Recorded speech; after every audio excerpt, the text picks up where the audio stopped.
नमस्कार, YouTube channel में सभी का स्वागत है। Organic chemistry BSc part second unit second phenols video series के क्रम में आज शेष रही केमिकल रिएक्शंस के बारे में विस्तार से अध्ययन करेंगे। हम अध्ययन कर रहे थे reactions due to aromatic rings. तो इसी क्रम में हम अभिक्रियाओं के बारे में ध्यान से अध्ययन कर रहे थे। Reactions due to the aromatic rings में इलेक्ट्रोफिलिक एरोमेटिक सब्स्टिट्यूशन रिएक्शंस के बारे में जाना हमने। Halogenations, nitrosations, Liebermann nitroso test आदि के बारे में आपको विस्तार से बताया पिछले पूर्ववर्ती वीडियो में। आज हम इसी क्रम में जो इलेक्ट्रोफिलिक सब्स्टिट्यूशन रिएक्शंस हैं वो सल्फोनेशन, इसके बारे में अध्ययन करेंगे। तो सल्फोनेशंस के बारे में देखते हैं। सल्फोनेशन है ये, यदि फिनोल का हम सल्फोनेशन करवा रहे हैं तो ये टेम्परेचर डिपेंडेंट प्रोडक्ट प्राप्त हो रहे हैं हमें।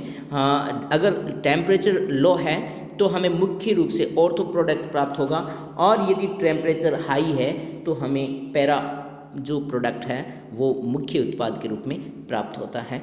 और कंसनट्रेट H2SO4 आप यहाँ देख सकते हैं, कंसनट्रेट H2SO4 और इसकी 20 डिग्री सेंटीग्रेड पर इसका जो रिएक्शंस प्रोसीड हो रही है उसमें ऑर्थोफिनोल सल्फोनिक एसिड्स प्राप्त हो रहा है। और यदि 100 डिग्री सेंटीग्रेड्स पर ये रिएक्शंस प्रोसीड हो रही है कंसनट्रेट H2SO4 के साथ हम रिएक्शंस करवा रहे हैं तो हमें जो पैराफिनोल सल्फोनिक एसिड्स प्राप्त होता है। मुख्य बात ये ध्यान रखने योग्य है सल्फोनेशन में।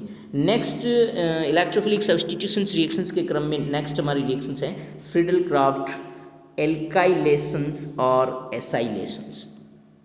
ध्यान रहे, फ्रीडल क्राफ्ट एल्काइलेशंस और एसाइलेशंस में ये reactions of phenols with alkyl halides in the presence of anhydrous LCl results in the formation of ortho and para alkylated phenols. तो हम यदि एनहाइड्रस LCl3 के साथ रिएक्शंस करवा रहे हैं एल्किल हैलाइड्स की फिनोल के साथ तो हमें ऑर्थो और पैरा प्रोडक्ट प्राप्त होते हैं। और यदि हम यहाँ ये जो AlCl3 है ये अगर नहीं डालेंगे तो एसाइलेशन के स्थान पर फिनोल का ऑक्सीजन और H बॉन्ड ब्रेक होकर के एसिटाइलेशन हो जाता है।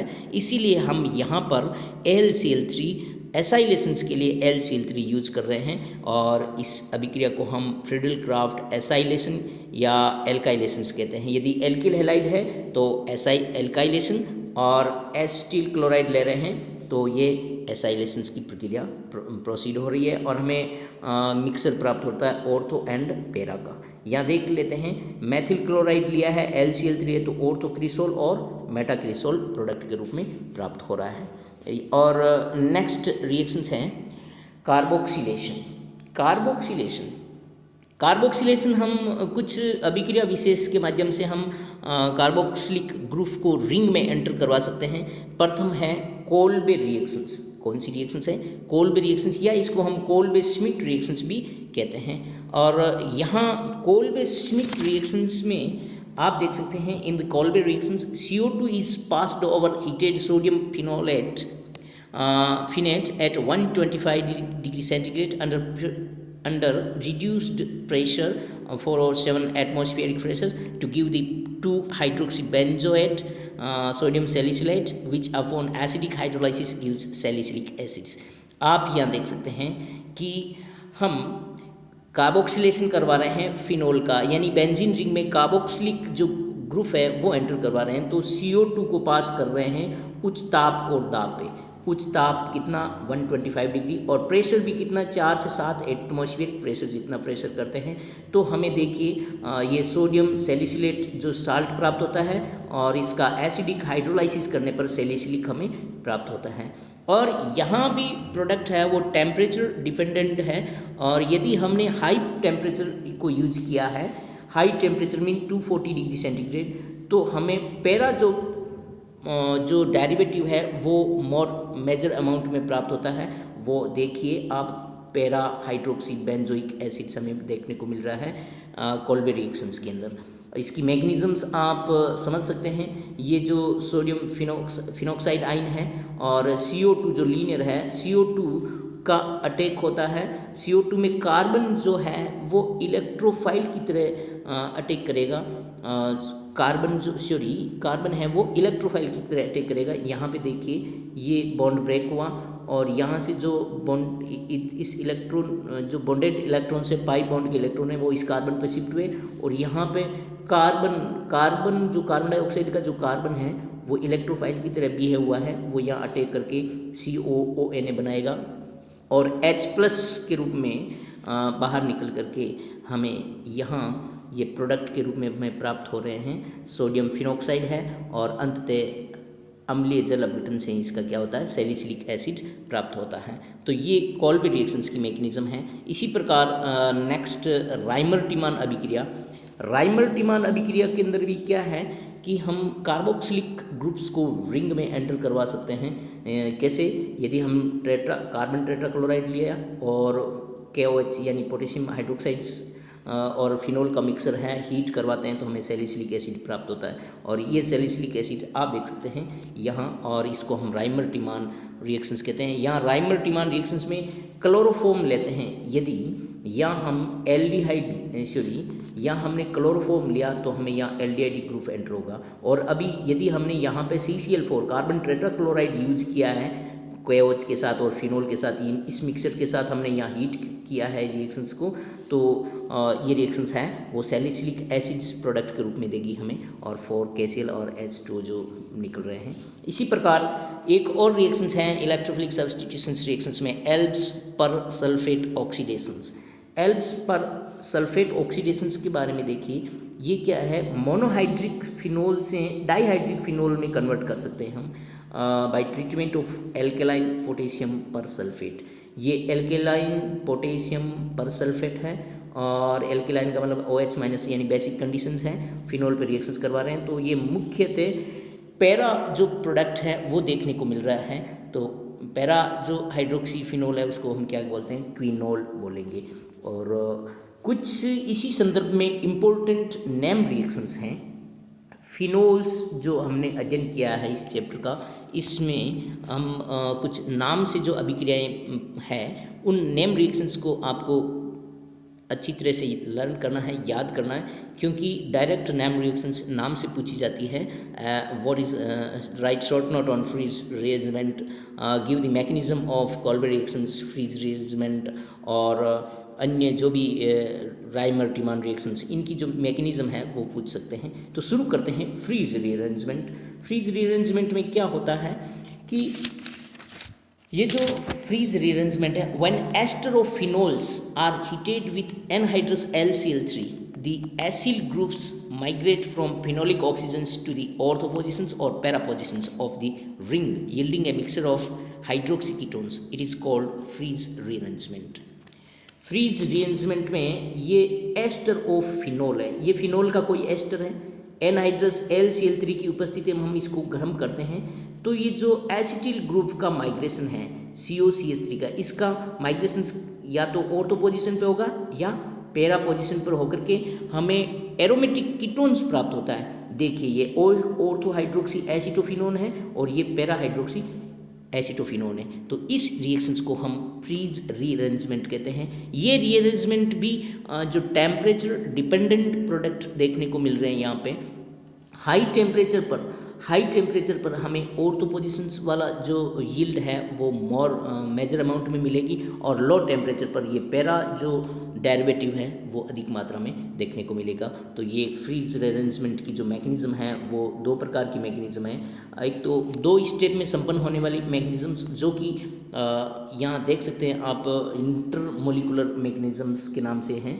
और यहाँ ये जो LCl3 है, लुईस एसिड है, इसका अटैक होता है जो ऑक्सीजन्स है बेंजीन रिंग से डायरेक्ट अटैच्ड वाला ऑक्सीजन्स के लोन पेयर ऑफ इलेक्ट्रॉन्स पे इसका अटैचमेंट होगा और ऑक्सीजन्स पे पॉजिटिव चार्ज यहाँ डेवलप हुआ है और ये जो पॉजिटिव चार्ज ऑक्सीजन्स पे अधिक देर तक नहीं रहेगा और एसिटिल COCH3 जो ग्रुप है वो बाहर निकल करके यहाँ ये इस प्रकार हमें जो आइंस है, देखिए ये कार्बोकेटाइंस भी बना है और ये ऑक्सोनियम आइन भी बना है, ये अनुनाद करके, और अंत में ये जो कार्बन है जिस पे पॉजिटिव चार्ज है ये इलेक्ट्रोफाइल की तरह बिहेव करके इसके ऑर्थो पोजीशन पे, यहाँ देखिए ये कार्बन है कहाँ अटैक कर रहा है ऑर्थो पोजीशन पे, और अंततः H प्लस बाहर निकल करके एरोमेटिक जो एरोमेटिसिटी है वो मेंटेन होगी, और H प्लस और यहाँ से Cl माइनस बाहर निकल करके HCl बाहर निकला है, और हाइड्रोलाइसिस करने पर हमें और तो प्रोडक्ट प्राप्त हुआ है। ये इसका फ्रीज रीअरेंजमेंट का ये जो एक उत्पाद है। इसी प्रकार हम देख रहे हैं इंट्रामोलिकुलर हाइड्रो मैकेनिज्म्स। ये वन स्टेप प्रोसेस में संपन्न होने वाली मैकेनिज्म है, और इसके में या देखिए LCl3 डायरेक्ट उस ऑक्सोनियम जो फिनोक्साइड आयन है, वहाँ जो ऑक्सोनियम आयन यानी ऑक्सीजन पे पॉजिटिव चार्ज डेवलप हुआ है, उस पॉजिटिव चार्ज पे डायरेक्ट वो जो LCl3 अटैच करता है, और HCl बाहर निकल करके यहाँ देख सकते हैं OLCl2, और जल का अपघटन होने पर ये ऑर्थो प्रोडक्ट प्राप्त हुआ है हमें। और ये इंट्रामोलिकुलर है, वो वन स्टेप प्रोसेस है। यहाँ पे देखिए LCl3 उससे डायरेक्ट माइग्रेट करता है एक ही स्टेप्स में। यहाँ ये बॉन्ड ब्रेक होता है, और यहाँ से सीधा वो ऑर्थो पोजीशन पर, जो ये ऑर्थो पोजीशन है, यहाँ पर COR का माइग्रेशन होता है, और वन स्टेप प्रोसेस है। अब आप नेक्स्ट देख सकते हैं क्लेजन रीअरेंजमेंट। क्लेजन रीअरेंजमेंट ये एक पेरिसाइक्लिक रिएक्शंस हैं। ये bond formations and bond making है वो साइमल्टेनियसली कंसर्टेड मैकेनिज्म्स के माध्यम से संपन्न होते हैं, और इसको 3,3 सिग्माट्रोपिक रीअरेंजमेंट प्रकार की पेरिसाइक्लिक रिएक्शंस हैं। और इस रिएक्शंस में जो रीअरेंजमेंट है वो aryl ether to allyl phenols में इसका रीअरेंजमेंट होता है। यहाँ देख सकते हैं यहाँ कौन सा पोजीशन है, यहाँ पर आप देख सकते हैं एरिल ईथर। ये तो है एलिल और ये है एरिल, और ये क्या है, ईथर है। और ये किस में कन्वर्ट हुआ है, एलिल फिनोल्स में। ये एलिल है और ये क्या है, फिनोल है, एलिल फिनोल्स में कन्वर्ट हुआ है। और थर्मल कंडीशंस में ये प्रोसीड हो रही है रिएक्शंस 200 डिग्री सेंटीग्रेड्स। और इस 3,3 सिग्माट्रोपिक रीअरेंजमेंट की मैकेनिज्म है वो हम इस प्रकार अनुमान लगा सकते हैं कि हमने यहाँ पर जो एलिल कार्बन का ये टर्मिनल कार्बन है, इस टर्मिनल कार्बन को हमने लेबल्ड कर दिया। कार्बन है वो कौन से ले लिया, आइसोटोप कार्बन ले लिया, C13 ले लिया यहाँ पे। और फिर हम प्रोडक्ट को एनालाइज करते हैं तो बेंजीन रिंग से जो एलिल ग्रुप, एलिल जो पोजीशन है उसका जो एलिलिक कार्बन का जो डबल बॉन्ड है, इसका टर्मिनल कार्बन है वो बेंजीन रिंग से जुड़ा। आप देख सकते हैं ये स्टार वाला कार्बन जुड़ा है, और यहाँ से इसका माइग्रेशन हुआ है। तो ये एक कंसर्टेड मैकेनिज्म से संपन्न होने वाली रिएक्शंस हैं, पेरिसाइक्लिक रिएक्शंस। तो इस आइसोटोपिक इफेक्ट को ध्यान में रखते हुए हम अनुमान लगा सकते हैं कि इसकी जो मैकेनिज्म है वो 3,3 सिग्माट्रोपिक मैकेनिज्म, जो कंसंट्रेट मैकेनिज्म है उसके माध्यम से ये संपन्न हुआ है। तो मैकेनिज्म की ओर ध्यान दीजिए।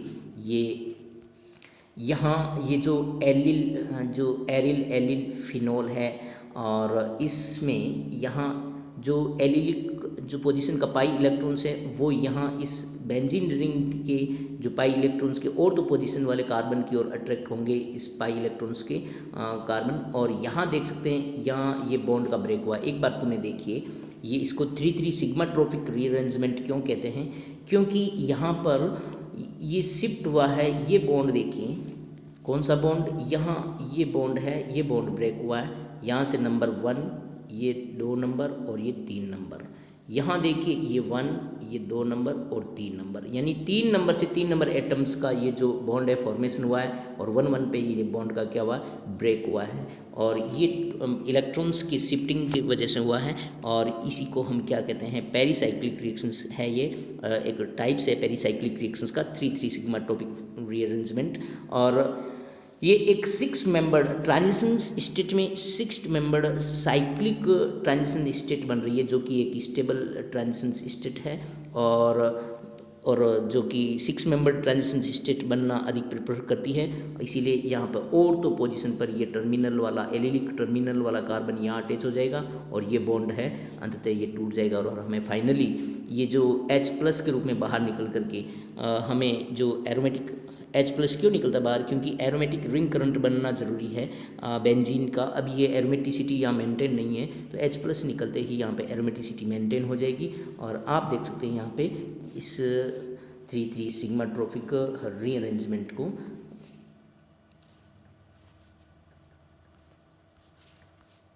यहाँ देख सकते हैं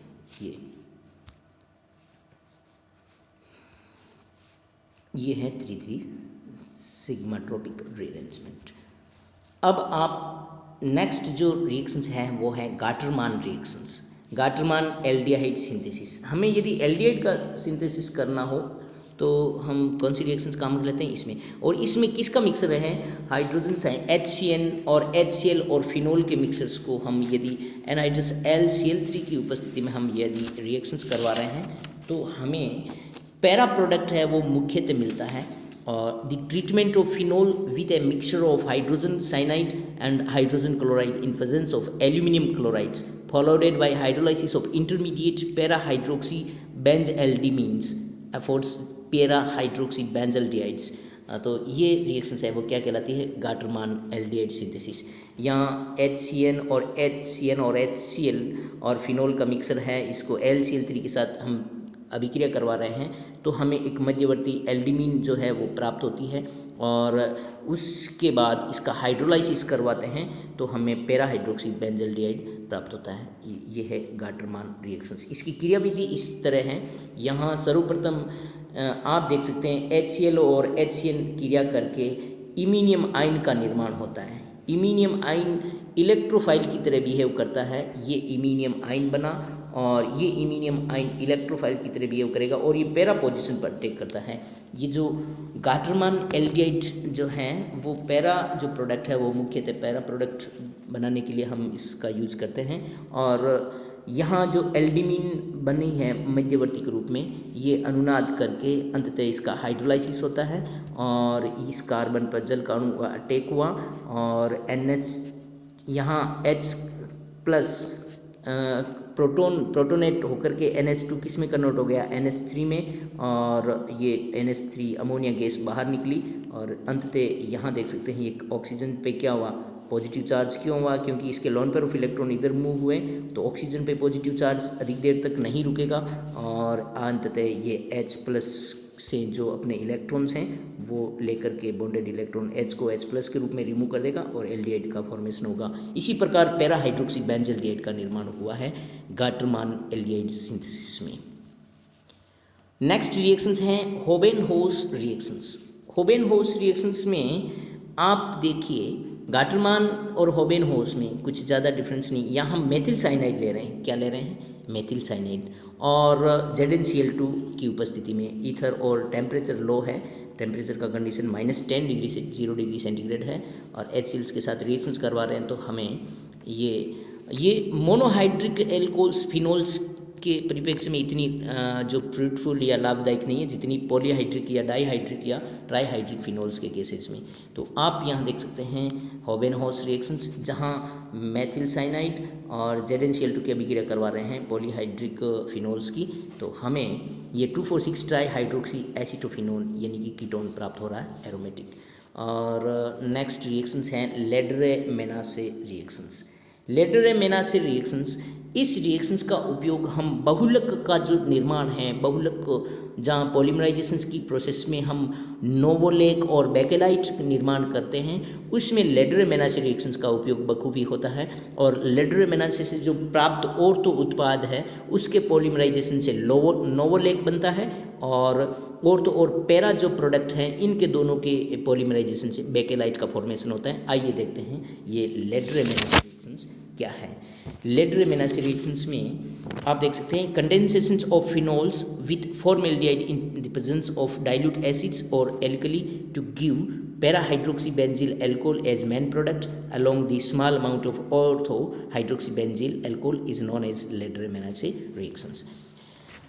तो ये लेडरे-मेनासे में हम फॉर्मेल्डिहाइड की रिएक्शंस हैं और डाइल्यूट NaOH या डाइल्यूट HCl का प्रयोग या एसिड या बेस ले सकते हैं हम तनु, और फिनोल्स के साथ रिएक्शंस हो रही है तो हमें मुख्यतः पैरा प्रोडक्ट है वो मुख्य रूप से देखने को मिलेगा और जो ऑर्थो है वो माइनर अमाउंट में मिलेगा।